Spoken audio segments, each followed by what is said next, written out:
1965. Pada akhir-akhir pemerintahannya, Bung Karno berhasil melaksanakan salah satu amanat ketetapan MPRS, yaitu kewajiban negara menerbitkan terjemah Al-Quran dalam bahasa Indonesia. Untuk menyambut terbitnya terjemah tafsir Al-Quran dalam bahasa Indonesia, karya monumental Al-Ustaz Muhammad Shalih, Sekjen Majelis Mujahidin, membaca ulang pidato Bung Karno tersebut. Bismillahirrahmanirrahim. Dengan mengucap syukur alhamdulillah kehadirat Allah Subhanahu wa taala, saya sambut dengan hati yang amat gembira terbitnya terjemahan kitab suci Al-Quran dalam bahasa Indonesia. Mengingat bahwa usaha ini termasuk salah satu ketetapan MPRS yang amat penting, maka kegembiraan hati saya menjadi bertambah-tambah karena sebagai mandataris MPRS, saya merasa mendapat bantuan yang tak ternilai harganya dari seluruh lapisan masyarakat. Sehingga satu demi satu proyek-proyek ketetapan MPRS telah menjadi kenyataan. Di dalam suasana semakin meningkatnya taraf revolusi dan nation and character building kita yang kian terkonsolidasikan, maka terbitnya terjemahan kitab suci Al-Quran merupakan sumbangan amat besar bagi seluruh lapisan rakyat kita, khususnya bagi kalangan umat Islam golongan awamnya. Karena dengan kitab ini, kita semua memperoleh kesempatan lebih besar untuk lebih memahami isi dan makna Al-Quran. Bukan saja, bahkan untuk meresapi hingga masuk ke tulang-tulang sumsum, untuk selanjutnya dipraktekkan dalam kehidupan sehari-hari.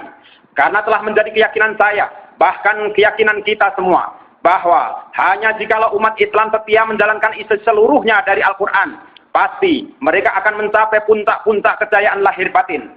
Akan tetapi sebaliknya, manakala mereka menyimpang dan tinggalkan isi Al-Quran, pastilah hanya kehinaan dan malapetakalah yang akan mereka derita, baik di dunia apalagi di akhirat kelak. Na'udzubillahi min dzalik. Saya tidak pernah bosan-bosan untuk selalu menganjur-anjurkan, ayo gali dan sebarkan terus api Islam. Justru Al-Quran adalah satu-satunya sumber yang paling hebat dan dahsyat daripada api Islam. Kita semua yang sedang berjuang mati-matian untuk menjadikan Indonesia mercusuar bangsa-bangsa di dunia, insya Allah pastilah akan mencapai cita-cita ini berkat bimbingannya cahaya Al-Quranul Karim, pedoman dan imam kita yang memimpin peri kehidupan kita.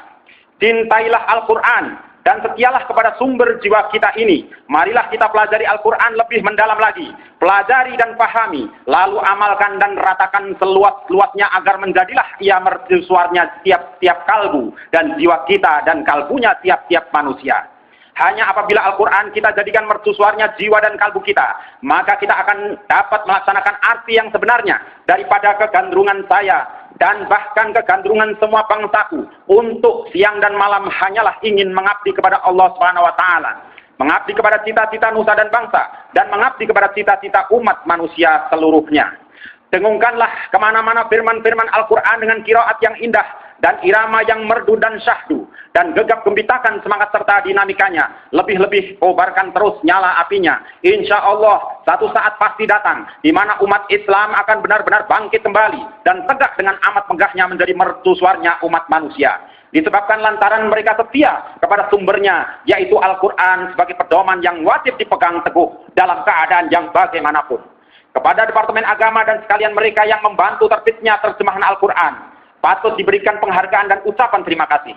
Allah Subhanahu wa taala pasti akan mencatat setiap hambanya sesuai dengan amalnya. Kepada Allah Subhanahu wa taala kita berbakti, dan karena mentaati perintahnya, maka kita berjuang dan terus berjuang sampai akhir zaman. Insya Allah. Jakarta, 17 Agustus 1965, Presiden Panglima Tertinggi, Pimpinan Besar Revolusi Mandataris MPRS tertanda Soekarno.